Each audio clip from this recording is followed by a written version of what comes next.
Comme nous, vous êtes accro à Netflix, vous vibrez au son du To Doom, mais vous ne savez pas toujours quoi regarder? Pas de panique, Télé Loisirs fait le tri et promet d'être votre phare dans la nuit. Bonjour à tous et merci d'écouter To Doom, le podcast de la rédaction de Télé Loisirs consacré à Netflix. Je suis Émilie Meunier et pour ce nouvel épisode, on a choisi de ne pas se laisser faire, de hausser la voix, de se faire entendre, de se battre pour la cause des femmes, de vivre, de s'épanouir sans regret ni sexisme. En bref, on a envie d'être un peu rebelle et ça tombe bien. Sur Netflix, des rebelles justement, il y en a pas mal, comme dans la comédie Moxie, la nouveauté de la semaine dont on va débriefer dans ce numéro. Et pour parler de ce film et des meilleurs programmes qui jouent la rébellion sur Netflix, c'est la journaliste Stéphanie Fuseau qui se joint à moi aujourd'hui. Alors ce n'est pas une inconnue Stéphanie puisque vous avez déjà entendu sa voix dans To Doom, mais aussi dans le podcast Climax qu'on vous conseille évidemment d'écouter. Stéphanie, elle paraît toute fragile, toute mimi, mais ne vous fiez vraiment pas aux apparences car elle peut vite sortir les crocs, elle a un sacré esprit de contradiction et l'autorité, elle déteste ça. Salut Steph. Exactement, je suis une grosse râleuse aussi. Salut Émilie. En fin d'émission, c'est l'actrice Marie-Lou Berry qui nous livrera son dernier gros crush sur Netflix. Commençons tout d'abord par la nouveauté de la semaine, le film Moxie disponible depuis le mercredi 3 mars sur Netflix. Alors Moxie, c'est quoi ? Eh bien c'est une expression devenue un cri de ralliement de lycéennes qui en ont ras la casquette d'être rabaissées et moins considérées que certains de leurs homologues masculins. Quand j'avais 16 ans, tout ce qui m'intéressait, c'était démolir le patriarcat et tout brûler sur mon passage. J'y crois pas. Les filles constituent une force révolutionnaire. Alors Steph, qu'as-tu pensé de ce teen movie ? Alors déjà, juste Moxie en français, on peut le traduire par avoir du cran ou du courage. C'est exactement une de nos qualités, hein, Émilie ? Alors moi, je suis pas très courageuse comme fille, mais je sais défendre mes idées. C'est déjà ça. Ça, j'ai bien vu. Ce qui m'a plu dans Moxie, c'est sa légèreté pour parler de sujets plus profonds. C'est toujours plus simple de faire passer un message sans faire culpabiliser ou alors sans donner de leçons. Le film, il se prend pas du tout au sérieux et ça, c'est hyper rafraîchissant. Et ça doit beaucoup à sa réalisatrice, Amy Poehler, qui est une actrice, une humoriste, une scénariste et une productrice, qui est vraiment brillante et hyper drôle. Vous devez la connaître, on l'a vu par exemple dans Parks and Recreation, ou alors c'est la grande copine de Tina Fey, une autre humoriste et scénariste. Ce sont des nanas intelligentes et hyper douées. Oui, on les a vues d'ailleurs très récemment présenter la cérémonie des Golden Globes. Elles ont direct ouvert le bal avec un discours bien cinglant, épinglant le manque de diversité parmi les nommés. Donc elles n'ont pas leur langue dans leur poche en effet. Non, c'est clair, elles ont toujours un truc à dire. Alors Moxie, c'est tiré d'un livre de Jennifer alors je sais pas si on dit Matthew, qu'on peut trouver en anglais pour l'instant, hein, pas en français. Alors l'héroïne, Vic, c'est une petite lycéenne, blondinette, toute sage et discrète, jouée par Edley Robinson. Une actrice qui ressemble un peu à Elle Fanning, moi je trouve. Ouais, elle a des airs d'Elle Fanning, exactement. On l'avait déjà vue sur Netflix dans Je veux juste en finir. Elle va devenir rebelle en s'inspirant de la jeunesse de sa mère, qui est jouée par notre petite chouchoute Amy Poehler. Et comme sa maman, donc, Vic va écrire un fanzine pour créer un mouvement de rébellion féministe dans le lycée. Alors c'est bien trouvé cette idée de transmission et ça montre aussi que tous les parents sont pas des boomers et ça change un peu. Carrément. Tous les parents ont aussi eu une vie. Et oui, une vie plus exaltante et rebelle avant qu'on soit né et avant qu'on les considère après comme des parents has-been. Alors moi, je me prépare forcément psychologiquement à ce que mon fils me trouve ringarde à son tour, mais le fait de montrer que les parents ont pu être cool à une époque, je trouve ça hyper chouette. Amy Poehler, dans le film, c'est une mère qui a vécu l'époque fanzine et l'époque Riot Girls, un mouvement punk et féministe, et redonner ses lettres de noblesse à ce mouvement et à cette époque, c'est hyper cool. Et ce que je trouve super cool aussi, c'est que c'est de montrer qu'on n'a pas forcément besoin de défiler seins nus ou de se mettre à poil pour défendre des causes féministes.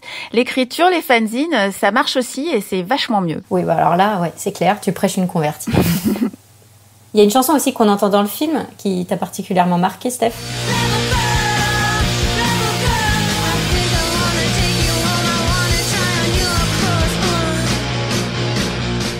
Ouais, la chanson qu'on entend dans le film. Alors, je me suis posé la question si elle existait vraiment. Bah oui, elle existe vraiment, Rebel Girl, et le nom du groupe aussi, les Bikini Kill. C'est un groupe de punk américain, mouvement phare des Riot Girls, comme tu disais, dont on parlait, qui était dans les années 90. Alors justement, c'est pile poil dans la mode puisque les ados, ils sont à fond dans les 90s en ce moment.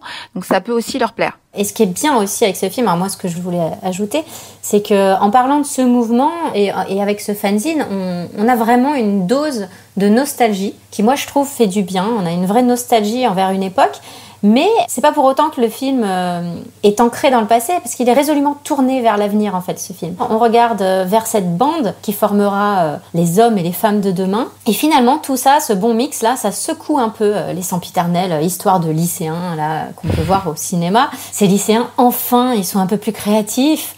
Ils écrivent, ils font des choses au lieu de regarder leur téléphone. On ose aussi aborder des sujets plus matures comme la masculinité toxique, le harcèlement. Ça dénonce aussi les lieux communs sur les hommes et les femmes. Et franchement, ça fait du bien. C'est vrai que, tu vois, j'y avais pas pensé, mais effectivement, le coup du téléphone, là, ils écrivent et ils sont pas en train de faire des trucs sur les réseaux sociaux, ça change. Le film, il aborde plein de thèmes.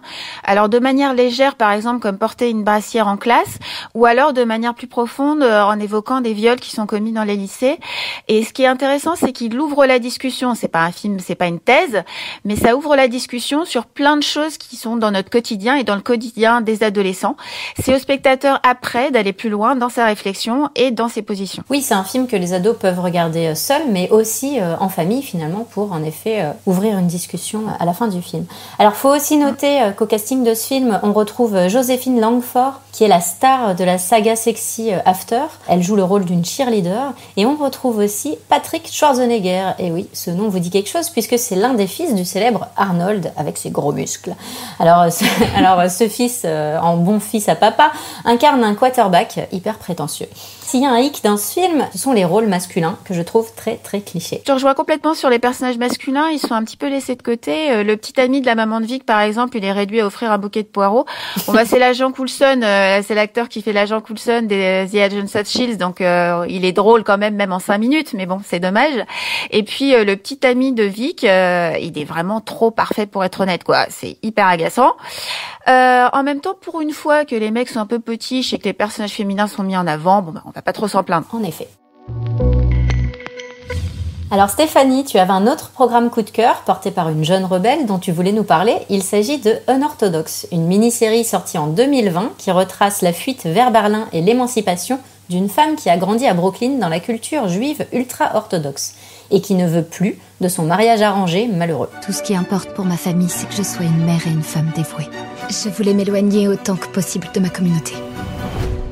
Ouais, vraiment, on vous la conseille, c'est une super série. Et là, on s'attaque au problème épineux de l'intégrisme, en fait, et du courage qu'il faut pour en sortir. Je tiens à souligner que c'est une fiction allemande. On se moquait ces deux pour reconnaître quand ils font de bonnes séries.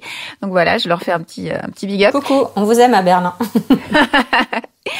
Ce que j'en retiens, c'est que on a tous un libre arbitre et que c'est possible de se rebeller contre un milieu toxique, même quand on a été élevé avec un lavage de cerveau.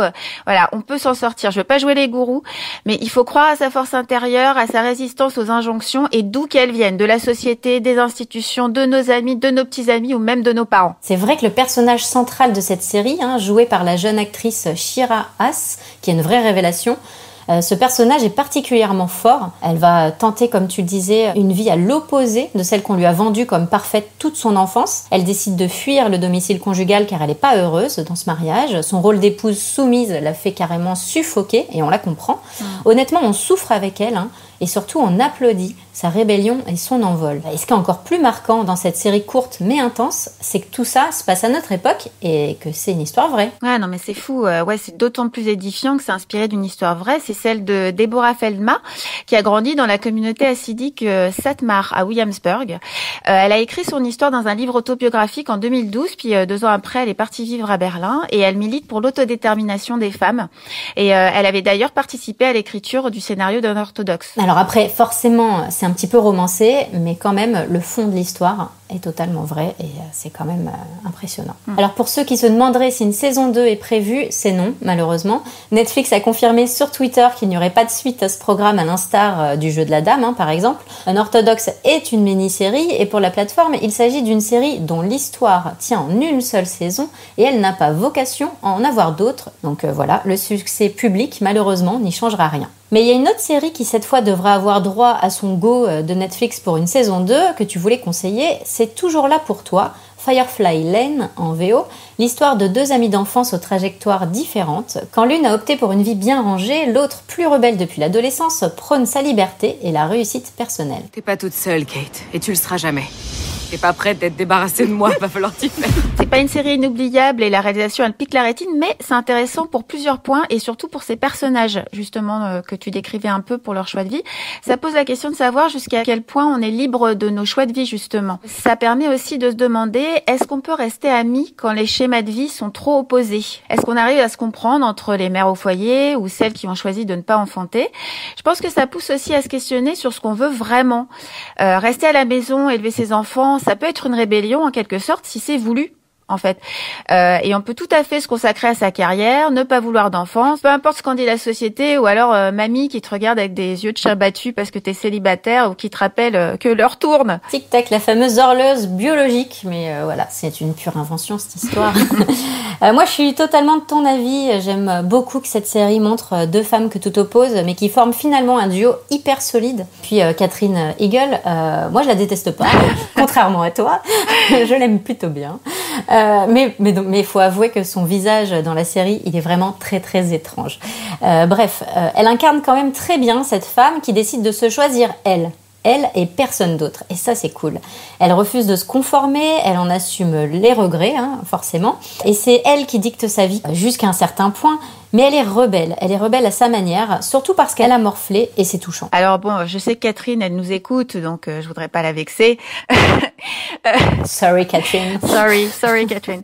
Donc je voulais préciser que cette série, elle est aussi adaptée d'un livre. L'histoire de cette grande amitié, elle est basée sur le roman de Christine Hanna. C'est un roman qui est en vente, si vous voulez faire la comparaison avec la série. Et alors, si vous voulez vous spoiler et avoir des petites infos sur la saison 2, vous pouvez acheter la suite du roman, parce que à mon avis, c'est bien parti pour une saison 2, vu le tabac que ça fait la première. En effet. Et pour finir cette sélection, Stéphanie, tu avais un dernier programme, Unbelievable, une série coup de poing, à recommander à nos auditeurs, l'histoire d'une adolescente violée, mais que la police ne croit pas. Mais ça, c'était sans compter sur l'acharnement de deux femmes, détectives, décidées à faire éclater la vérité et surtout à écouter la parole des victimes. Il vaut mieux qu'on se démerde toute seule. C'est quelque chose qu'elles vont garder en elles toute leur vie. C'est un fardeau qu'elles devront porter.